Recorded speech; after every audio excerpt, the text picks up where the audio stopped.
Jurassic world സീരീസിലെ നാലാമത്തെ മൂവിയാണ് 2025 പുറത്തിറങ്ങിയ Jurassic World Rebirth. Jurassic World ഡൊമീനിയന് ശേഷം 3 വർഷത്തിന് ശേഷമാണ് ഇത് നടക്കുന്നത്. ഹൃദ്രോഗ ചികിത്സയ്ക്ക് ആവശ്യമായ ഗവേഷണത്തിന് വേണ്ടി ചരിത്രാതീത കാലത്തെ ഏറ്റവും വലിയ 3 ദിനോസറുകളുടെ രക്തം ശേഖരിക്കാൻ അവ വസിക്കുന്ന ദ്വീപിലേക്ക് ഒരു സംഘം യാത്ര ചെയ്യുന്നു. ആ ദിനോസറുകൾ ജീവനോടെ ഇരിക്കുമ്പോൾ തന്നെ അവയിൽ നിന്നും ബ്ലഡ് സാമ്പിൾസ് എടുക്കണം എന്നതാണ് അവർ നേരിടുന്ന വെല്ലുവിളി. പക്ഷേ ആ ദ്വീപിൽ ക്രോസ് ബ്രീഡിംഗ് വഴി പുതിയതരം ദിനോസറുകളെ നിർമ്മിക്കുന്ന ഒരു പ്രോജക്റ്റ് നടന്നിരുന്നതിനാൽ മുമ്പെങ്ങും കേട്ടിട്ടില്ലാത്ത ഒരു ഭീമൻ ഹൈബ്രിഡ് ദിനോസർ അവിടെയുള്ള കാര്യം അവർക്ക് അറിയില്ലായിരുന്നു. ഇവരോടൊപ്പം കടലിൽ ഒറ്റപ്പെട്ടു പോയ ഒരു കുടുംബവും ചേരുന്നു. അവർക്ക് ജീവനോടെ ഈ ഭീമൻ ദിനോസറുകളിൽ നിന്ന് സാമ്പിൾസ് ശേഖരിക്കാൻ കഴിയുമോ എന്നും അവർക്ക് ആ ദ്വീപിൽ നേരിടേണ്ടി വന്ന ആ ഹൈബ്രിഡ് ദിനോസർ ഏതാണെന്നും നമുക്ക് ഈ സിനിമയിലൂടെ കാണാം. വർഷം 2010. ഇഞ്ചൻ എന്നൊരു ബയോ എഞ്ചിനീയറിംഗ് കമ്പനി ഒറ്റപ്പെട്ട ഒരു ദ്വീപിൽ ദിനോസർ ക്രോസ് ബ്രീഡിംഗ് പരീക്ഷണങ്ങൾ നടത്തുന്നു. ഒരു ശാസ്ത്രജ്ഞൻ ഒരു മിഠായി കവർ തറയിലിട്ടപ്പോൾ അത് വാതിലിലെ എയർലോക്കിലേക്ക് വലിച്ചെടുക്കപ്പെടുകയും അങ്ങനെ ഇത് സിസ്റ്റം പരാജയത്തിന് കാരണമാവുകയും ചെയ്യുന്നു. അതോടെ എല്ലാവരും പരിഭ്രാന്തരായി ഓടാൻ തുടങ്ങി. ഒരു ശാസ്ത്രജ്ഞൻ വാതിൽ മാനുവലി അടയ്ക്കാൻ വേണ്ടി തിരികെ ഓടിയെത്തുന്നു. എന്നാൽ അപ്പോഴേക്കും ഒരു ദിനോസർ രക്ഷപ്പെട്ടിരുന്നു. അകത്ത് കുടുങ്ങിപ്പോയ ഒരു ജീവനക്കാരൻ സഹായത്തിനായി യാചിക്കുന്നുണ്ടെങ്കിലും അത് കണ്ടുകൊണ്ടു നിന്ന സഹപ്രവർത്തകൻ വാതിൽ തുറക്കാൻ തയ്യാറായില്ല.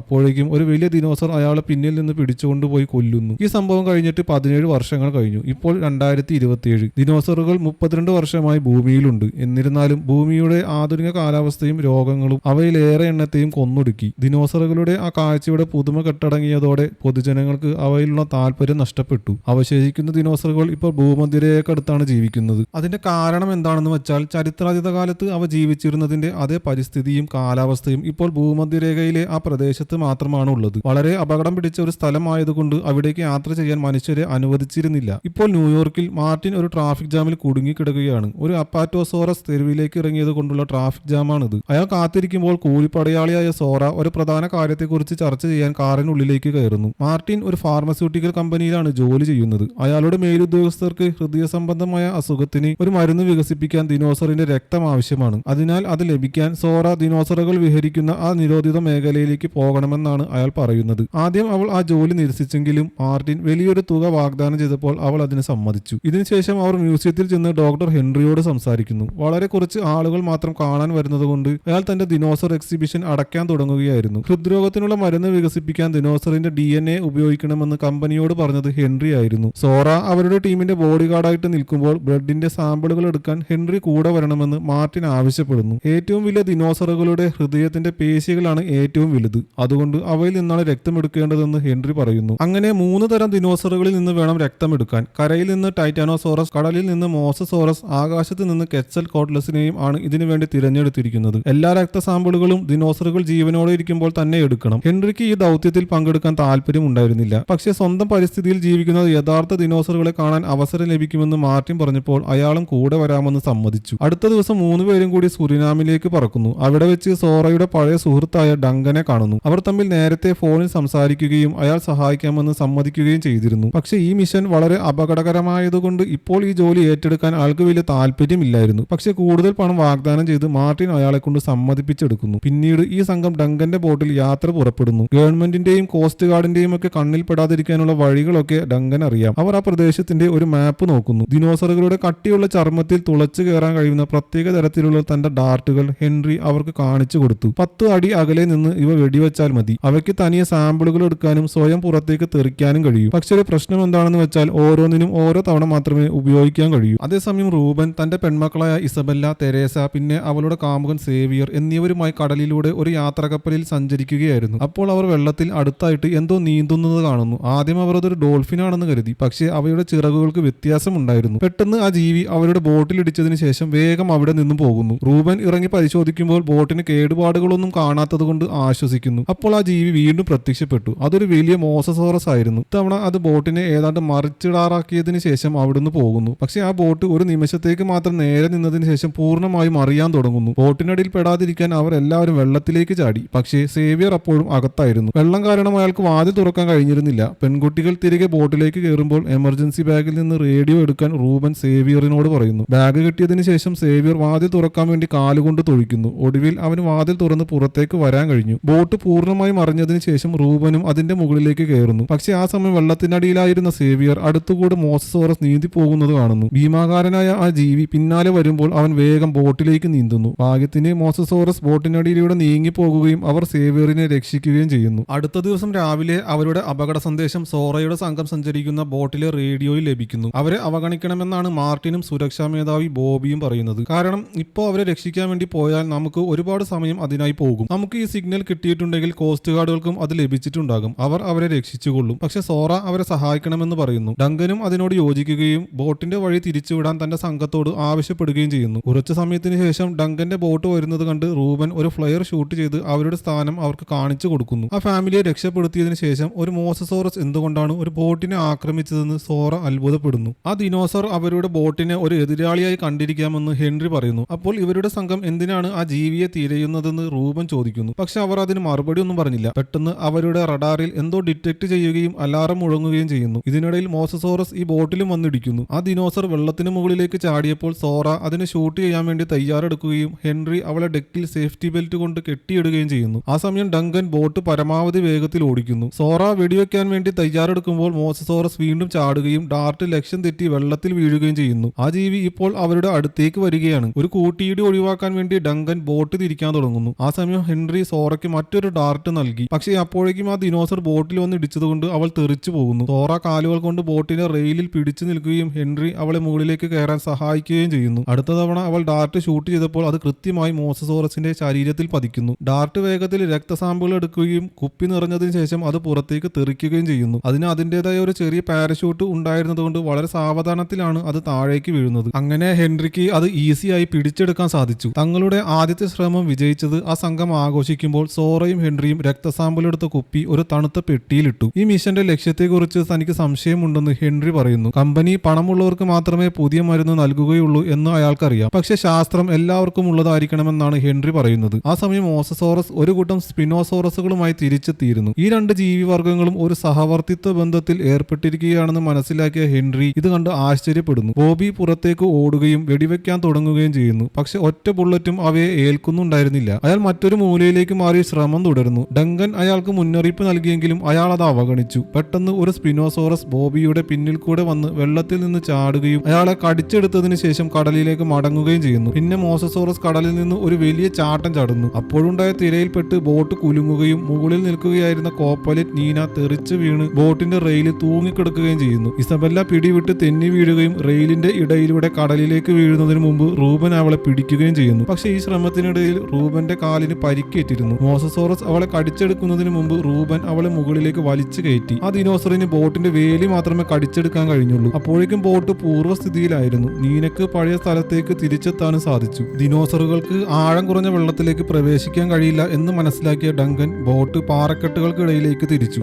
ബോട്ട് ക്രാഷ് ആവുമെന്ന് ഉറപ്പിച്ച സോറ എല്ലാ ലൈഫ് ജാക്കറ്റുകളും തയ്യാറാക്കാൻ തുടങ്ങി. അതേസമയം ഹെൻറി ബ്ലഡ് സാമ്പിളും ലൈഫ് സപ്പോർട്ടിന് വേണ്ട കുറച്ച് സാധനങ്ങളും സുരക്ഷിതമാക്കി. അപ്പോൾ തെരേസ റേഡിയോയിൽ സഹായത്തിനായി വിളിക്കാൻ ശ്രമിക്കുന്നു. പക്ഷെ മാർട്ടിൻ അവളെ തടഞ്ഞു. തങ്ങൾ ഇവിടെ ചെയ്യുന്നത് നിയമവിരുദ്ധമായ ചില കാര്യങ്ങളാണ്. ഇപ്പോൾ കോസ്റ്റ് ഗാർഡിനെയൊക്കെ സഹായത്തിന് വിളിച്ചാൽ തങ്ങൾ പിടിക്കപ്പെടുമെന്ന് അയാൾക്കറിയാം. തെരേസ അയാളെ തള്ളി മാറ്റിയപ്പോൾ പെട്ടെന്ന് അവൾ പിന്നിലേക്ക് തെറിച്ചുപോയി. വെള്ളത്തിലേക്ക് വീഴാതെ ബോട്ടിനൊരു വക്കിൽ പിടിച്ചു നിൽക്കാൻ അവൾക്ക് കഴിഞ്ഞു. അവൾ സഹായിക്കാൻ വേണ്ടി മാർട്ടിനോട് കരഞ്ഞു പറഞ്ഞെങ്കിലും അയാൾ അത് അവഗണിച്ച് നോക്കിക്കൊണ്ട് ഇരുന്നതേയുള്ളൂ. ഒടുവിൽ അവൾ കൈവിട്ട് വെള്ളത്തിലേക്ക് വീഴുകയാണ്. സേവിയർ ഉടൻ തന്നെ ഒരു ലൈഫ് ജാക്കറ്റ് എടുത്ത് അവളുടെ പിന്നാലെ വെള്ളത്തിലേക്ക് ചാടുന്നു. ബോട്ട് മുങ്ങുമെന്ന് ഉറപ്പായപ്പോൾ റൂബൻ ഇസബെല്ലയെ ലൈഫ് ജാക്കറ്റ് ധരിപ്പിച്ച് അവരും വെള്ളത്തിലേക്ക് ചാടുന്നു. അപ്പോഴേക്കും മോസസോറസ് തിരിച്ചു വന്ന് ബോട്ടിനെ ഒരു പാറക്കെട്ടിലേക്ക് വലിച്ചുകൊണ്ടുപോയി അതിനെ ഇടിപ്പിക്കാൻ തുടങ്ങി. അതിനിടയിൽ എഞ്ചിൻ പൊട്ടിത്തെറിച്ച് സംഘത്തിലെ അംഗമായ എൽ ക്ലാർക്ക് താഴെ വീഴുന്നു. പക്ഷെ ബോട്ട് കൺട്രോൾ ചെയ്ത് മുമ്പോട്ട് നീക്കാൻ ഡങ്കന് കഴിഞ്ഞു. ഒടുവിൽ ആഴം കുറഞ്ഞ പ്രദേശത്ത് എത്തിയപ്പോൾ എല്ലാവരും വെള്ളത്തിലേക്ക് ചാടി. അങ്ങോട്ടേക്ക് അടുക്കാൻ കഴിയാതെ മോസസോറസ് അവിടെ നിന്നും നീന്തി പോകുന്നു. ബോട്ട് തീരത്തേക്ക് ഇടിച്ചു കയറി പാറക്കെട്ടുകൾക്ക് മുകളിൽ കുടുങ്ങി പോകുന്നു. അപ്പോഴേക്കും സാധനങ്ങൾ അടങ്ങിയ ബാഗുകളുമായി അവരുടെ സംഘം തീരത്തേക്ക് നീന്തി കയറിയിരുന്നു. ഒരു ബാഗ് എടുക്കാൻ വേണ്ടി നീന ശ്രമിക്കുമ്പോൾ ഒരു സ്പിനോസോറസ് അവളെ പിന്നിൽ നിന്ന് വന്ന് കടിച്ചെടുത്തു കൊണ്ടുപോകുന്നു. അവളെയും കൊണ്ട് ആ ജീവി പോകുന്നത് മറ്റുള്ളവർക്ക് നോക്കി നിൽക്കാനേ കഴിഞ്ഞുള്ളൂ. ഈ ദ്വീപിലുള്ള എല്ലാ ദിനോസറുകളും ഇഞ്ചൻ നടത്തിയ പരീക്ഷണങ്ങളിൽ നിന്ന് ജനിതകമാറ്റം സംഭവിച്ചവയാണെന്ന് മാർട്ടിൻ സംഘത്തോട് പറയുന്നു. അവർക്ക് ഈ ദ്വീപിൽ എന്തൊക്കെ കണ്ടെത്താൻ കഴിയുമെന്ന് പ്രവചിക്കാൻ പോലും കഴിയില്ല. പിന്നീട് പിന്നീട് സോറ വേലി മുറിച്ച് കാട്ടിലേക്ക് കയറുന്നു. അവൾ ഇങ്ങോട്ട് വരുന്നതിന് മുമ്പ് ഒരു റെസ്ക്യൂ ഹെലികോപ്റ്റർ ഏർപ്പാടാക്കിയിട്ടുണ്ടായിരുന്നു. 24 മണിക്കൂറിനുള്ളിൽ തന്റെ അടുത്ത് നിന്ന് സന്ദേശമൊന്നും കിട്ടിയില്ലെങ്കിൽ ആ ഹെലികോപ്റ്റർ അവരെ അന്വേഷിച്ച് ആ ദ്വീപിലേക്ക് എത്തും. അത് സൂര്യൻ അസ്തമിക്കുന്ന സമയത്ത് 2 മിനിറ്റ് നേരത്തേക്ക് മാത്രമേ ഇവിടെ ഉണ്ടാവൂ. അതിനാൽ അവർ അതിനു മുമ്പ് ദിനോസറുകളുടെ ബ്ലഡ് എടുക്കുന്ന പണി പൂർത്തിയാക്കണം. കുറച്ചു ദൂരം നടന്നതിന് ശേഷം മുന്നോട്ടു പോകാൻ സംഘത്തിന് ഒരു ചതുപ്പിലേക്ക് ഇറങ്ങേണ്ടി വരുന്നു. ബോട്ടിൽ വെച്ച് തെരേസ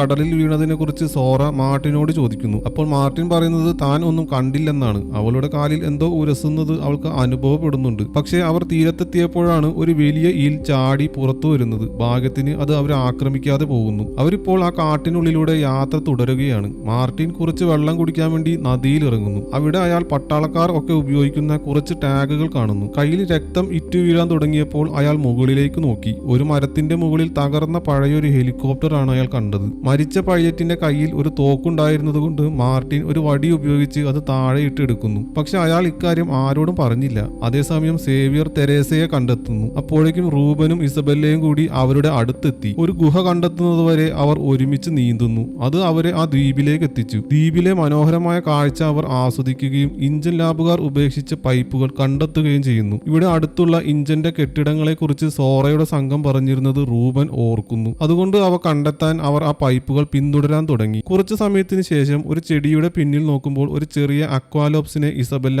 അത്ഭുതത്തോടെ കാണുന്നു. അതൊരു സസ്യബുക്കായതുകൊണ്ട് പ്രശ്നമില്ലെന്നാണ് റൂബൻ പറയുന്നത്. പക്ഷേ തെരേസ അതിനെ പേടിപ്പിച്ച് ഓടിക്കുന്നു. ഈ സമയം സേവിയർ കുറെ ചെടിയൊക്കെ വെട്ടിത്തെളിച്ച് മുമ്പോട്ട് പോകാൻ ശ്രമിക്കുമ്പോൾ ആ വഴിയിൽ ഒരു ദിനോസർ അലറുന്ന ശബ്ദം കേൾക്കുന്നു. അതുകൊണ്ട് അവർ ആ വഴി ഉപേക്ഷിച്ച് എതിർദിശയിലേക്ക് പോകാൻ തീരുമാനിച്ചു. രാത്രിയായപ്പോൾ അവരുടെ സംഘം തീ കത്തിച്ചുകൊണ്ട് ഉറങ്ങാൻ കിടക്കുകയാണ്. സേവിയർ മൂത്രമൊഴിക്കാൻ പോയപ്പോൾ അക്വാലോപ്സ് അവരുടെ അടുത്തേക്ക് വന്നു. അപ്പോൾ ഇസബെല്ല ഉണരുകയും അവൾ അതിന് കുറച്ച് ഭക്ഷണം കൊടുക്കുകയും ചെയ്യുന്നു. അങ്ങനെ അത് ഇസബെല്ലയുടെ അടുത്ത് തന്നെ ഉറങ്ങാനും കിടന്നു. സേവിയർ മൂത്രമൊഴിച്ചുകൊണ്ടിരിക്കുമ്പോൾ 2 വെലോസിറാപ്റ്ററുകൾ പിന്നിൽ നിന്ന് വരുന്നത് അവൻ അറിഞ്ഞില്ല. ഒരു മുട്ടാടോൺ വന്ന് അവയെ ആക്രമിക്കുമ്പോഴാണ് അവൻ ഇക്കാര്യം അറിയുന്നത്. അവറ്റകൾ തമ്മിൽ പോരടിക്കുമ്പോൾ സേവിയർ അങ്ങനെ അനങ്ങാതെ നിൽക്കുകയാണ്. അവന്റെ മൂത്രം പോലും പുറത്തേക്ക് വരുന്നില്ല. ദിനോസറുകൾ അവിടുന്ന് പോയതിനു ശേഷമാണ് അവൻ അവിടുന്ന് അനങ്ങിയത്. രാവിലെ സോറയുടെ സംഘം ഒരു താഴ്വരയിലെത്തുന്നു. അവിടെ കേട്ട ഒരു ശബ്ദം പിന്തുടർന്ന് അവർ ടൈറ്റാനോസോറസുകളുടെ ഒരു കൂട്ടത്തെ കണ്ടെത്തുന്നു. അവയിൽ ഏറെ എണ്ണവും ഇണചേരുന്ന സമയമായിരുന്നതുകൊണ്ട് അവയുടെ ശ്രദ്ധ മാറിയിരിക്കുകയാണെന്ന് ഹെൻറി പറഞ്ഞു. ഒരു ദിനോസറിന്റെ കാലിൽ തൊടാൻ തക്ക അടുത്തേക്ക് അയാൾ ചെല്ലുന്നു. അയാൾ ഇപ്പോൾ സന്തോഷം കൊണ്ട് കരയുകയാണ്. ഈ സസ്യബുക്കുകളുടെ ഇടയിൽ എല്ലാം ശാന്തമായിരുന്നതുകൊണ്ട് സോറ എളുപ്പത്തിൽ ഡാർട്ട് വെടിവെച്ച് സാമ്പിൾ എടുക്കുന്നു. ഈ സമയം റൂബന്റെ ഫാമിലി അയാളുടെ കാൽമുട്ടിന് പരിക്കുള്ളതുകൊണ്ട് വളരെ സാവധാനമാണ് നടക്കുന്നത്. അക്വാലപ്സ് ആണെങ്കിൽ അവരെ പിന്തുടർന്നുകൊണ്ടിരിക്കുകയാണ്. അതുകൊണ്ട് ഇസബെല്ല അതിന് ഡൊളോറസ് എന്ന് പേരിട്ട് തന്റെ ബാഗിൽ ഇടുന്നു. അതിന് ഒരു വളർത്തുമൃഗമായി വീട്ടിലേക്ക് കൊണ്ടുപോകുമെന്നാണ് അവൾ പറയുന്നത്. അങ്ങനെ അവർ മുന്നോട്ട് നീങ്ങുമ്പോൾ ഒരു വലിയ മരത്തിന് പിന്നിലുള്ള ഒരു ചെരിവ് അവർ കാണുന്നില്ല. അവർ താഴേക്ക് വീഴുകയും കുറച്ചു നേരം ഉരുണ്ടുമറിഞ്ഞതിന് ശേഷം ഒരു നദിക്കരയിൽ എത്തുകയും ചെയ്യുന്നു. അപ്പോൾ റൂബന് ഒരു പ്രത്യേക തരം മണമടിക്കാൻ തുടങ്ങി. ആ മണമടിച്ചപ്പോൾ പേടിച്ചു പോയ ഡൊളോറസ് അവിടുന്ന് ഓടിപ്പോകുന്നു. നദിയുടെ അക്കരെ അവർക്കൊരു ഉപേക്ഷിച്ച ഷെഡ് കാണാൻ കഴിഞ്ഞു. അവിടെ ഒരു ബോട്ടുണ്ടെന്ന് തെരേസ ശ്രദ്ധിച്ചു. അത് എടുക്കാൻ വേണ്ടി അവൾ അങ്ങോട്ട് പോകുന്നു. അവൾ വെള്ളത്തിലിറങ്ങി നദി കടന്ന് അക്കരെ എത്തുന്നു. അവിടെ അവൾ കാണുന്നത് പകുതി തിന്നു തീർത്ത ഒരു ദിനോസറിന്റെ ശരീരമാണ്. പെട്ടെന്ന് ഒരു ഡിലോഫോസോറസ് ചാടി പുറത്തു വന്ന് തെരേസയുടെ നേരെ അലറിയിട്ട് അവിടുന്ന് ഓടിപ്പോകുന്നു. അടുത്തുള്ള കുറ്റിക്കാട്ടിൽ ഉറങ്ങുകയായിരുന്ന ടിറക്സിനെ പേടിച്ചാണ് അത് ഓടിപ്പോയത്. ഷെഡിൽ കയറുമ്പോൾ ശബ്ദമുണ്ടാക്കാതിരിക്കാൻ തെരേസ ശ്രദ്ധിക്കുന്നുണ്ടായിരുന്നു. അപ്പോൾ അതിനുള്ളിലുണ്ടായിരുന്ന ഒരു കൂട്ടം വവ്വാലുകൾ പുറത്തേക്ക് പറന്നു പോകുന്നു. അവൾ കണ്ട ബോട്ട് കേടായതായിരുന്നു. പക്ഷേ ഭാഗ്യത്തിന് എമർജൻസി റാഫ്റ്റുള്ള ഒരു ബാഗ് അവിടെ ഉണ്ടായിരുന്നു. അതേസമയം മറുകരയിൽ ഡൊളോറസ് വീണ്ടും പ്രത്യക്ഷപ്പെടുന്നു. ഭക്ഷണം എറിഞ്ഞു കൊടുത്തുകൊണ്ട് അതിനെ അവിടെ നിന്ന് പോകാൻ പ്രേരിപ്പിക്കാൻ ഇസബെല്ല ശ്രമിക്കുന്നുണ്ട്. ഈ സമയം തെരേസ എമർജൻസി റാഫ്റ്റ് നദിക്കരികിലേക്ക് കൊണ്ടുവരുന്നു. അത് തുറക്കരുതെന്ന് മറ്റുള്ളവർ പറയുന്നുണ്ടായിരുന്നെങ്കിലും അവൾ അത് കേൾക്കുന്നില്ല. അവൾ അപ്പോഴേക്കും അതിന്റെ ലിവർ വലിച്ചു. റാഫ്റ്റ് വളരെ വലിയ ശബ്ദത്തോടെ പെട്ടെന്ന് വീർക്കുന്നു. ഇത് കേട്ടതോടെ ടിറക്സ് ഉണർന്നു. പക്ഷേ തൽക്കാലം അത് മറ്റൊരു ദിശയിലേക്കാണ് നോക്കുന്നത്. തെരേസ റാഫ്റ്റിൽ കയറി തിടുക്കത്തിൽ തുഴഞ്ഞ് കുടുംബത്തിന്റെ അടുത്തേക്ക് എത്തുന്നു. മറ്റുള്ളവരും റാഫ്റ്റിൽ കയറി. ഡൊളോറസിനെ അവിടെ ഉപേക്ഷിച്ചുകൊണ്ടാണ് അവർ പോകുന്നത്. അപ്പോൾ ടിറക്സ് ഒടുവിൽ അവരെ കാണുകയും അവരെ പിന്തുടരുകയും ചെയ്യാൻ തുടങ്ങുന്നു. അവർ വളരെ വേഗം തുഴഞ്ഞു നീങ്ങാൻ ശ്രമിക്കുകയാണ്. അപ്പോൾ ടിറക്സ് വെള്ളത്തിനടിയിലൂടെ നീന്തി വേഗത്തിലെത്തുന്നത് കണ്ട് അവർ ഞെട്ടുന്നു. അത് അവർക്ക് മുമ്പിലെത്തുകയും റാഫ്റ്റ് എറിഞ്ഞ് സംഘത്തെ വെള്ളത്തിലേക്ക് വീഴ്ത്തുകയും ചെയ്യുന്നു. നദിയുടെ ഈ ഭാഗത്തിന് ശക്തമായ ഒഴുക്കുള്ളത് കൊണ്ട് റൂബന് ടിറക്സിന്റെ എല്ലാ ആക്രമണങ്ങളിൽ നിന്നും രക്ഷപ്പെടാൻ കഴിഞ്ഞു. അയാൾ അടുത്തുള്ള പാറക്കെട്ടിനിടയിലേക്ക് നീന്തി തെരേസയോടും സേവിയറോടും ഒപ്പം അവിടെ ഒളിക്കുന്നു. പക്ഷേ ഇസബെല്ലയെ അവിടെയും കാണുന്നുണ്ടായിരുന്നില്ല. അവൾ റാഫ്റ്റിന്റെ അടിയിൽ ഒളിച്ചിരിക്കുകയാണെന്ന് അവളുടെ നിലവിളിയിൽ നിന്ന് അവർക്ക് മനസ്സിലായി. ടിറക്സ് ഇപ്പോൾ റാഫ്റ്റ് കടിക്കാൻ ശ്രമിക്കുകയാണ്. പക്ഷേ അതിന്റെ പല്ലുകൾക്ക് റാഫ്റ്റിന്റെ പ്ലാസ്റ്റിക് കീറാൻ കഴിയുന്നുണ്ടായിരുന്നില്ല. അതിനാൽ അത് റാഫ്റ്റ് എടുത്ത് കുലുക്കി കുലുക്കാൻ തുടങ്ങി. ഭാഗ്യത്തിന് റാഫ്റ്റ് എടുക്കുന്നതിന് മുമ്പ് ഇസബെല്ലയ്ക്ക് അതിൽ നിന്ന് രക്ഷപ്പെടാൻ കഴിഞ്ഞിരുന്നു. അവൾ മറ്റുള്ളവരുടെ അടുത്തേക്ക് വേഗത്തിൽ നീന്തുന്നു. പക്ഷെ ടിറക്സ് അവളെ പിന്തുടരുന്നു. ഇപ്പോൾ അവരുടെ സംഘം പാറകൾക്ക് പിന്നിൽ ഒളിച്ചിരിക്കുകയാണ്. ആ പാറകൾക്കിടയിലുള്ള സ്ഥലം ആ ദിനോസറിന് പോകാൻ കഴിയാത്തത്രയും ഇടുങ്ങിയതായിരുന്നു. അവസാനം അത് തന്റെ ശ്രമം ഉപേക്ഷിച്ച് തിരിച്ചു പോകുന്നു. അതിനിടെ ഒഴുക്ക് കാരണം റാഫ്റ്റ് അവരുടെ അടുത്തേക്ക് എത്തിയിരുന്നു. കുറെ നേരം കയറിയതിനു ശേഷം സോറയുടെ സംഘം ഒരു മലയുടെ മുകളിലെത്തുന്നു. പറക്കുന്ന ഒരു മാംസഭോജിയാണ് കെറ്റ്സൽ കോട്ട്ലസ്. അതിനെ സമീപിക്കുന്നത് വളരെ അപകടകരമാണ്. അതിനു പകരം അവർ ഒരു മുട്ടയിൽ നിന്ന് സാമ്പിൾ എടുക്കാൻ തീരുമാനിക്കുന്നു. എൽ ക്ലാർക്കിന് കയറിൽ ഇറങ്ങുന്നത് പരിചയമുണ്ടായിരുന്നതുകൊണ്ട് അവൻ എളുപ്പത്തിൽ കൂട്ടിലേക്ക് പോകുന്നു. പക്ഷേ ഹെൻറിക്ക് പേടിയായിരുന്നെങ്കിലും അവസാനം അവനും താഴേക്ക് ഇറങ്ങാൻ തുടങ്ങി. അവനിങ്ങനെ പേടിച്ച് പാറകളിൽ പിടിച്ചു നിൽക്കുമ്പോൾ സോറ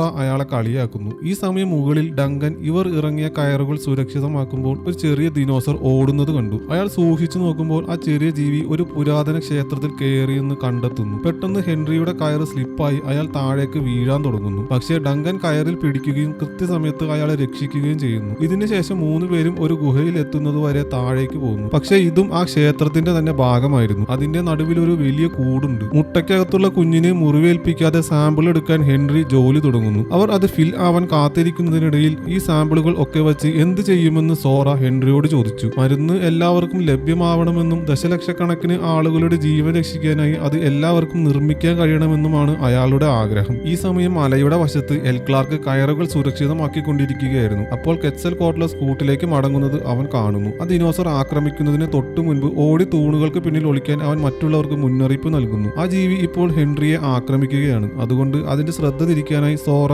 ഉച്ചത്തിൽ അലറാൻ തുടങ്ങി. ഹെൻറി സാമ്പിൾ എടുക്കാൻ ശ്രമിക്കുമ്പോൾ ആ ജീവിയുടെ ശ്രദ്ധ അവളിലേക്കാവുന്നു. പക്ഷേ അത് ചവിട്ടിയപ്പോൾ കുപ്പി അതിന്റെ അടിയിൽ കുടുങ്ങി പോകുന്നു. ആ സമയം ക്ലാർക്ക് മൂർച്ചയുള്ള ഒരു ഉപകരണം ജീവിയുടെ തലയിലേക്ക് എറിഞ്ഞു. അതിന്റെ ശ്രദ്ധ ഇപ്പൊ ക്ലാർക്കിലാണ്. അത് അവനെ തേടി പുറത്തേക്ക് വരുമ്പോൾ അവൻ സഹായത്തിനായി നിലവിളിക്കാൻ തുടങ്ങി. ഡങ്കനും മാർട്ടിനും കയറുകൾ വലിച്ച് അവനെ മുകളിലേക്ക് കയറ്റാൻ തുടങ്ങുന്നു. പക്ഷേ ആ ജീവി അവന്റെ പിന്നാലെ തന്നെയുണ്ട്. ഈ സമയം കൊണ്ട് ഹെൻറിക്ക് കുപ്പി എടുക്കാൻ സാധിച്ചിരുന്നു. പക്ഷേ ആ ദിനോസർ യാദൃശ്ചികമായി അയാളുടെ കയറിലും വലിക്കുന്നു. ഹെൻറി ക്ഷേത്രത്തിൽ നിന്ന് പുറത്തേക്ക് തെറിച്ചു പോയിട്ട് മലയുടെ സൈഡിലൂടെ തൂങ്ങിക്കിടക്കുന്നു. സോറയും ഇതുപോലെ വലിക്കപ്പെട്ടെങ്കിലും അവൾക്ക് തന്റെ കാലുകൾ വെച്ച് പുറത്തേക്ക് തെറിച്ചു പോകാതെ ചവിട്ടി പിടിച്ച് നിൽക്കാൻ സാധിച്ചു. അവൾ ഇപ്പോൾ കയറിൽ മുറുക്കെ പിടിച്ച് ഹെൻറിയെ തിരിച്ചു കയറ്റുകയാണ്. ഈ ശ്രമത്തിനിടയിൽ കയറ് തട്ടി കുപ്പി തെറിച്ച് താഴേക്ക് വീണു. പക്ഷേ അത് സൈഡിലുള്ള ഒരു വിടവിൽ തങ്ങി നിന്നു. കയറ് പൊട്ടാൻ സാധ്യതയുണ്ടെന്ന് സോറ പറയുന്നുണ്ടായിരുന്നെങ്കിലും അത് അവഗണിച്ച് ഹെൻറി ആ കുപ്പിയെടുക്കാൻ വേണ്ടി ആടാൻ തുടങ്ങുന്നു. ചെറിയൊരു ശ്രമത്തിന് ശേഷം അയാൾക്ക് ആ കുപ്പി തിരിച്ചെടുക്കാൻ സാധിച്ചു. ഈ സമയം ആ മലയുടെ മുകളിൽ ഡങ്കനും മാർട്ടിനും കയർ വലിച്ചുകൊണ്ടിരിക്കുകയാണ്. എന്നാൽ എൽ ക്ലാർക്കിന്റെ ശരീരം വായിലിട്ടുകൊണ്ട് കെറ്റ്സൽ കോട്ട്ലസ് പ്രത്യക്ഷപ്പെടുന്നത് കണ്ട് അവർ ഭയന്നുപോയി. ആ ജീവി അവരുടെ സുഹൃത്തിനെ പൂർണ്ണമായും വിഴുങ്ങിയതിനു ശേഷം അവരെ പിന്തുടരുന്നു. അത് അവരുടെ മുകളിലൂടെ പറന്നു വന്ന് അവരുടെ വഴി തടസ്സപ്പെടുത്തിക്കൊണ്ട് നിൽക്കുകയാണ്. സാമ്പിൾ പെട്ടിയുമായി മാർട്ടിനും ഡങ്കനും താഴേക്ക് ഓടി ക്ഷേത്രത്തിൽ ഒളിക്കുന്നു. അപ്പോൾ കയറ് പൊട്ടുകയും ഹെൻറി നദിയിലേക്ക് വീഴുകയും ചെയ്യുന്നു. അയാൾ നീന്തി തീരത്തേക്കെത്തി. അപ്പോൾ ഡങ്കനും മാർട്ടിനും ക്ഷേത്രത്തിലെ രഹസ്യ വഴിയിലൂടെ പുറത്തേക്ക് വരുന്നത് അയാൾ കണ്ടു. സോറ കയറുകൾ ഉപയോഗിച്ച് താഴേക്ക് ഇറങ്ങി വന്നു. പാരച്യൂട്ട് ഉള്ളതുകൊണ്ട് സാമ്പിൾ കുപ്പി പൊട്ടാതെ ഹെൻറിയുടെ അടുത്തേക്ക് വീഴുന്നു. ഇപ്പോൾ അവർക്ക് 3 ദിനോസറുകളുടെയും ബ്ലഡ് സാമ്പിൾസ് കിട്ടിക്കഴിഞ്ഞു. അതുകൊണ്ട് അവർക്കിനി തിരിച്ച് വീട്ടിലേക്ക് മടങ്ങാം. അന്ന് വൈകുന്നേരമായപ്പോൾ റൂബന്റെ സംഘം ഇഞ്ചൻ കെട്ടിടങ്ങൾ കണ്ടെത്തുകയും ശേഷം അവർ റാഫ്റ്റ് ഉപേക്ഷിക്കുകയും ചെയ്യുന്നു. അവരിപ്പോൾ സഹായത്തിനായി ഉറക്കെ നിലവിളിക്കുകയാണ്. സോറയുടെ സംഘം ഇത് കേൾക്കുകയും അവരുടെ ശബ്ദം പിന്തുടരുകയും ചെയ്യുന്നു. അങ്ങനെ 2 സംഘങ്ങളും ഒടുവിൽ വീണ്ടും ഒന്നിക്കുന്നു. മാർട്ടിൻ ബോട്ടിൽ വെച്ച് ചെയ്തതെല്ലാം തെരേസ അവരോട് പറയുന്നു. ഇവൾ കള്ളം പറയുകയാണെന്ന് പറഞ്ഞ് മാർട്ടിൻ എല്ലാവരെയും അകറ്റി നിർത്താനായി തോക്കെടുക്കുന്നു. എന്നിട്ട് സാമ്പിളുകളുള്ള പെട്ടിയെടുത്തിട്ട് ഒരു വിലങ്ങ് ഉപയോഗിച്ച് തന്റെ കൈയുമായി അതിനെ കെട്ടിയിടുന്നു. അപ്പോൾ ഇസബെല്ല ഒരു പ്രത്യേക ശബ്ദം കേട്ടു. അത് ഒരു ടൈമറിലിട്ട ജനറേറ്ററിന്റെ ശബ്ദമാണെന്ന് ഹെൻറി പറയുന്നു. പെട്ടെന്ന് അവിടെയുള്ള ലൈറ്റുകൾ തെളിയുകയും പെട്രോൾ പമ്പിനുള്ളിൽ കുറച്ച് സംഗീതം കേൾക്കുകയും ചെയ്യുന്നു. പെട്ടെന്ന് 2 മുട്ടാഡോണുകൾ പുറത്തു വന്ന് സംഘത്തെ പിന്തുടരാൻ തുടങ്ങുന്നു. അവർ ഉടൻ തന്നെ ഓടാൻ തുടങ്ങുകയും അങ്ങനെ അവരുടെ സംഘം 2ആയി പിരിയുകയും ചെയ്യുന്നു. റൂബന്റെ ഫാമിലി ഒരു പെട്രോൾ പമ്പിനുള്ളിലേക്കാണ് ഓടിക്കയറിയത്. ഒരു മുട്ടാഡോൺ വാതിലിൽ ശക്തിയായി ഇടിക്കുമ്പോൾ റൂബനും സേവിയറും ചേർന്ന് വാതിൽ അടച്ചു പിടിക്കുന്നു. അവർ ഒരു റാക്ക് എടുത്ത് വാതിലിന് നേരെ തള്ളിവെച്ചതിന് ശേഷം അവിടെ നിന്നും ഓടിപ്പോകുന്നു. എന്നാൽ ഡൊളോറസിനെ കണ്ടപ്പോൾ ഇസബെല്ല തിരികെ പോകുന്നു. അപ്പോൾ മുട്ടാഡോൺ മേൽക്കൂരയിൽ ഒരു ദ്വാരം തുറന്ന് പമ്പിനുള്ളിലേക്ക് കടന്നു വന്നു. അത് കണ്ട് ഇസബെല്ല ഡൊളോറസിനെ എടുത്ത് ഫ്രിഡ്ജിൽ കയറി ഒളിച്ചു. അപ്പോൾ ആ ദിനോസർ അടുത്തേക്ക് വന്ന് ഫ്രിഡ്ജിന് നേരെ നോക്കി അലറാൻ തുടങ്ങി. അത് കണ്ടപ്പോൾ അവരുടെ സംഘത്തിലെ ബാക്കിയുള്ളവർ അതിനെ വഴിതിരിച്ചുവിടാൻ വേണ്ടി കുറച്ച് വസ്തുക്കൾ എടുത്ത് എറിയാൻ തുടങ്ങി. ഈ അവസരം ഉപയോഗിച്ച് ഇസബെല്ല പുറത്തു വന്ന് പതിയെ തന്റെ ആളുകളുടെ അടുത്തേക്ക് എത്തുന്നു. അവർ ഷെൽഫുകൾക്ക് പിന്നിൽ ഒളിക്കുമ്പോൾ റൂബൻ വെള്ളം വരുന്ന വഴി പിന്തുടർന്ന് ഒരു ഹാച്ച് കണ്ടെത്തുന്നു. മുട്ടാഡോൺ അവരുടെ അടുത്തേക്ക് വരുമ്പോഴേക്കും അവർ ഒരു തുരങ്കത്തിനുള്ളിൽ കടന്ന് അപ്രത്യക്ഷമായിരുന്നു. മറ്റൊരു മുട്ടാഡോൺ ഹെൻറിയെയും ഡങ്കനെയും പിന്തുടരുന്നു. അവർ ഒരു ലാബിലേക്ക് ഓടിക്കയറുകയും ആ ജീവിയെ പുറത്തു നിർത്താൻ അവർ വാതിൽ അടച്ചു പൂട്ടിയിടുകയും ചെയ്യുന്നു. എല്ലാവിധ ക്രോസ് ബ്രീഡിങ്ങും ജനിതക മാറ്റങ്ങളുടെ പരീക്ഷണങ്ങളും നടന്ന മുറിയാണിതെന്ന് ഹെൻറി മനസ്സിലാക്കുന്നു. ഒരു ക്യാപ്സൂളിനുള്ളിൽ ഒരു സ്പെസിമെൻ പോലും ഉണ്ടായിരുന്നു. ഡങ്കൻ അവിടെയുള്ള ഒരു മാപ്പ് നോക്കിയപ്പോൾ ഈ ദ്വീപിനടിയിൽ മുഴുവൻ തുരങ്കങ്ങളുണ്ടെന്നും അത് തുറമുഖത്തുള്ള ബോട്ടിലേക്ക് അവരെ നയിക്കുമെന്നും മനസ്സിലാക്കുന്നു. ഈ സമയം ആ ബിൽഡിങ്ങിന്റെ പുറത്ത് ഒരു മുട്ടാടോൺ സോറയുടെ പിന്നാലെ പോകുന്നു. അവൾ ഒരു ജീപ്പിന്റെ അടിയിൽ ഒളിക്കാൻ വേഗത്തിൽ ഓടുന്നു. ആ ജീപ്പിന്റെ അടിയിൽ മാർട്ടിനും കൂടെ ഉണ്ടായിരുന്നു. അയാൾ ദിനോസറിന് നേരെ വെടിവെക്കുന്നുണ്ടെങ്കിലും ഒറ്റ വെടിയും അതിനെ കൊള്ളുന്നുണ്ടായിരുന്നില്ല. മുട്ടാടോൺ മാർട്ടിനെ പിടികൂടി ജീപ്പിന് മുകളിലൂടെ എറിഞ്ഞു. മാർട്ടിൻ സാമ്പിൾ എടുക്കാൻ ശ്രമിക്കുമ്പോൾ അയാളുടെ തോക്ക് താഴെ വീണു. അത് കണ്ട് സോറ വേഗം അതെടുത്തു. ആ സമയം റെസ്ക്യൂ ഹെലികോപ്റ്റർ അങ്ങോട്ട് എത്തിയിരുന്നു. പക്ഷേ അവർക്ക് അവിടെ ആരെയും കാണാൻ കഴിയുന്നുണ്ടായിരുന്നില്ല. മാർട്ടിൻ അവിടെയുള്ള ഒരു ജീപ്പിൽ കയറി ഓടിച്ചു പോകാൻ തുടങ്ങുന്നു. അത് കണ്ട സോറ വേഗം അവിടെ നിന്നും ഓടി ഒരു കുറ്റിക്കാട്ടിൽ ഒളിച്ചു. മുട്ടാടോൺ അയാളെ തടയാൻ ശ്രമിക്കുന്നുണ്ടെങ്കിലും ആ ജീപ്പ് അതിനെ തള്ളി മാറ്റി മുന്നോട്ട് പോകുന്നു. അതിനുശേഷം ആ ജീവി തുരങ്കത്തിനുള്ളിലൂടെ റൂബന്റെ ഫാമിലിയുടെ ശബ്ദം കേൾക്കുന്നു. അതുകൊണ്ട് അതൊരു ഓടയുടെ അടപ്പ് മാറ്റി താഴേക്ക് ഇറങ്ങാൻ തുടങ്ങി. സോറ ഇത് കാണുകയും അതിനെ പിന്തുടരുകയും ചെയ്യുന്നു. അതേസമയം ഹെലികോപ്റ്റർ തിരിച്ചു പോകാൻ തയ്യാറെടുക്കുകയായിരുന്നു. അപ്പോഴേക്കും ഹെൻറിയും ഡങ്കനും ഒരു തുരങ്കത്തിലൂടെ ലാബിൽ നിന്ന് പുറത്തു വന്നു. ഹെലികോപ്റ്ററിന്റെ ശ്രദ്ധ കിട്ടാൻ വേണ്ടി ഹെൻറി ഒരു ഫ്ലയർ ഷൂട്ട് ചെയ്തു. അത് കണ്ടിട്ട് ഹെലികോപ്റ്റർ തിരികെ വരുന്നു. പക്ഷേ അത് താഴെ ഇറങ്ങാൻ തുടങ്ങുമ്പോൾ ഡിസ്റ്റോർട്ടിസ് റെക്സ് എന്നറിയപ്പെടുന്ന ഒരു ജനിതകമാറ്റം സംഭവിച്ച ടിറക്സ് പുറത്തു വന്ന് അതിനെ കടിച്ചെടുത്ത് നിലത്തേക്ക് എറിഞ്ഞു. ഒരു വലിയ സ്ഫോടനത്തോടെ ആ ഹെലികോപ്റ്റർ പൊട്ടിത്തെറിച്ചു. ഇത് കണ്ടുകൊണ്ട് നിന്ന ഡങ്കൻ താഴെയുള്ള ഓടയിൽ നിന്ന് റൂബന്റെ ഫാമിലിയുടെ ശബ്ദം കേൾക്കുന്നു. അവനും ഹെൻറിയും കൂടെ അടുത്തുള്ള ഒരു ഓടയുടെ അടപ്പ് മാറ്റി അവരുടെ ഒപ്പം കൂടാൻ ശ്രമിക്കുന്നു. ഈ ടണൽ വഴി പോയാൽ അവർക്ക് പെട്ടെന്ന് തുറമുഖത്തെത്താം. പെട്ടെന്ന് സോറ അവരുടെ അടുത്ത് പ്രത്യക്ഷപ്പെടുകയും കൃത്യസമയത്ത് തുരങ്കത്തിന്റെ മറ്റേ അറ്റത്ത് അവരുടെ അടുത്തേക്ക് വന്നുകൊണ്ടിരിക്കുകയായിരുന്ന മുട്ടാടോടിന് നേരെ വെടിവെച്ച് അതിനെ കൊല്ലുകയും ചെയ്യുന്നു. അതിനുശേഷം ഡങ്കൻ ആ സംഘത്തെ ഡോക്കുകളിലേക്ക് എത്താനായി തുരങ്കങ്ങളിലൂടെ നയിക്കുന്നു. പക്ഷെ പുറത്തു കിടക്കാനുള്ള വഴി ഒരു ഗേറ്റ് തടസ്സപ്പെടുത്തിയിരിക്കുന്നതാണ് അവർ കണ്ടത്. മുട്ടാടോണുകൾ അവർക്ക് മുന്നിൽ പ്രത്യക്ഷപ്പെടുമ്പോൾ ഇസബെല്ല കമ്പികൾക്കിടയിലൂടെ ഞെരുങ്ങി കിടന്ന് കൺട്രോൾ പാനലിന്റെ അടുത്തേക്ക് ഓടുന്നു. അവളുടെ ബാഗിലുള്ള ഡൊളോറസ് അടുത്തു വരുന്ന ഡിറക്സിനെ കുറിച്ച് മുന്നറിയിപ്പ് നൽകാൻ അലറുന്നുണ്ട്. അത് കണ്ട് ഇസബെല്ല ഇങ്ങനെ പേടിച്ച് നിൽക്കുകയാണ്. പക്ഷേ ഗേറ്റിന്റെ അപ്പുറത്ത് നിൽക്കുന്നവർ കൺട്രോൾ പാനൽ ഉപയോഗിച്ച് ഗേറ്റ് തുറക്കാൻ അവളോട് വിളിച്ചു പറയുകയാണ്. ഇത് കേട്ട് ഇസബെല്ല ധൈര്യം വീണ്ടെടുത്ത് കൺട്രോൾ പാനൽ പ്രവർത്തിപ്പിക്കാൻ തുടങ്ങി. ഈ സമയം മാർട്ടിൻ ജീപ്പിലെത്തുന്ന ശബ്ദം കേട്ടപ്പോൾ ഡിറക്സ് തുരങ്കത്തിലേക്ക് കടക്കാൻ പോകുന്നതിൽ നിന്ന് പിന്തിരിഞ്ഞു. ആ ഭീമൻ ജീവി അതിന്റെ വലിയ കാൽ വെച്ച് വാഹനം തടയുന്നു. മറ്റുള്ളവർ ഈ അവസരം ഉപയോഗിച്ച് തുരങ്കത്തിൽ നിന്ന് പുറത്തു കിടന്നു. അപ്പോൾ രണ്ടാമത്തെ മുട്ടാടോൺ അവരെ പിന്തുടരാൻ ശ്രമിക്കുന്നു. പക്ഷെ സോറ വേഗം തന്നെ ആ ഗേറ്റ് അടച്ച് അതിനെ കുടുക്കി. ആ സമയം ഡിറക്സ് മാർട്ടിനെ പിടിച്ച് തിന്നാൻ തുടങ്ങുന്നു. അയാളുടെ മുറിഞ്ഞുപോയ കൈക്കൊപ്പം സാമ്പിളുള്ള പെട്ടി നിലത്ത് വീണു. സോറ വേഗത്തിൽ അതെടുത്ത് മറ്റുള്ളവരോടൊപ്പം ബോട്ടിലേക്ക് ഓടി. പക്ഷെ ആ ബോട്ടിനെ പിടിച്ചിരുന്ന ക്രെയിൻ ജാമായി കിടക്കുകയായിരുന്നു. അപ്പോഴേക്കും ഡിറക്സ് അവിടെ പ്രത്യക്ഷപ്പെട്ട് ഇസബെല്ലയുടെ പിന്നാലെ വരുന്നു. ലൈറ്റുകളാണ് അതിനെ ആകർഷിക്കുന്നതെന്നാണ് ഹെൻറി പറയുന്നത്. അത് കേട്ട ഡങ്കൻ ഒരു ഫ്ലയർ കത്തിച്ച് ഡിറക്സിന്റെ ശ്രദ്ധ തന്നിലേക്കാക്കി. മറ്റുള്ളവർക്ക് രക്ഷപ്പെടാൻ വേണ്ടി അയാൾ പിന്നിലേക്ക് മാറുന്നു. അയാൾ വെള്ളത്തിലേക്ക് ചാടി ഡോക്കുകളിൽ നിന്ന് അകന്നു നീങ്ങുന്നു. ഒടുവിൽ ഒരിടത്തെത്തിയപ്പോൾ അയാൾ ഡിറക്സിന്റെ മുന്നിൽ കുടുങ്ങി പോകുകയാണ്. ഈ സമയം കൊണ്ട് സോറ ക്രെയിന്റെ ചങ്ങല മുറിച്ച് ബോട്ട് സ്വതന്ത്രമാക്കുകയും സംഘം അതിലേക്ക് ചാടി കയറുകയും ചെയ്യുന്നു. പക്ഷേ എഞ്ചിൻ പ്രവർത്തിക്കുന്നുണ്ടായിരുന്നില്ല. ഡിറക്സ് തിരികെ വന്ന് അവരെ ആക്രമിക്കാൻ തുടങ്ങുന്നു. പക്ഷേ അപ്പോഴേക്കും റൂബൻ ബോട്ട് സ്റ്റാർട്ട് ചെയ്യുകയും അങ്ങനെ സംഘം ദ്വീപിൽ നിന്ന് രക്ഷപ്പെടുകയും ചെയ്യുന്നു. അവർ അങ്ങനെ പോയിക്കൊണ്ടിരിക്കുമ്പോൾ പെട്ടെന്ന് ആകാശത്തൊരു ഫ്ലയർ കാണുകയും ഡങ്കനെ രക്ഷിക്കാൻ വേണ്ടി അതിനെ പിന്തുടർന്ന് പോകുകയും ചെയ്യുന്നു. രാവിലെ ആയപ്പോൾ ഇസബെല്ലയുടെ കയ്യിൽ ഇപ്പോഴും ഡൊളോറസ് ഉണ്ടെന്ന് റൂബൻ ശ്രദ്ധിക്കുന്നു. സാമ്പിളുകൾ എന്താണ് ചെയ്യേണ്ടതെന്ന് സോറ ഹെൻറിയോട് ചോദിച്ചപ്പോൾ അവ എല്ലാവരുമായി പങ്കിടാമെന്ന് അയാൾ പറയുന്നു. ഇവിടെ ഈ സിനിമ അവസാനിക്കുകയാണ്.